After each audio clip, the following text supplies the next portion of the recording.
ভাই, ইসলামের দাওয়াত সকলে দিতে পারে না, আর ইসলামিক কথা সকলেই শুনতে পারে না।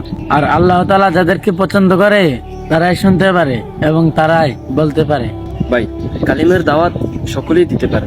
আল্লাহ তাআলা যাদেরকে পছন্দই করে তারাই কিন্তু কালিমার দাওয়াত দেয়। ভাই, আমরা আল্লাহ তাআলার বান্দা আর হযরত মুহাম্মদ সাল্লাল্লাহু আলাইহি সাল্লামের উম্মত। তো চলুন ভাই, আজকে একটা দাওয়াতের কাজ করি।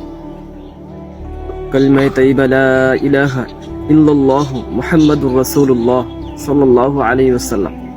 তো ভাই, আমি আপনাকে দাওয়াত দিলাম, আমি আপনাকে এই কালিমার দাওয়াত দিলাম।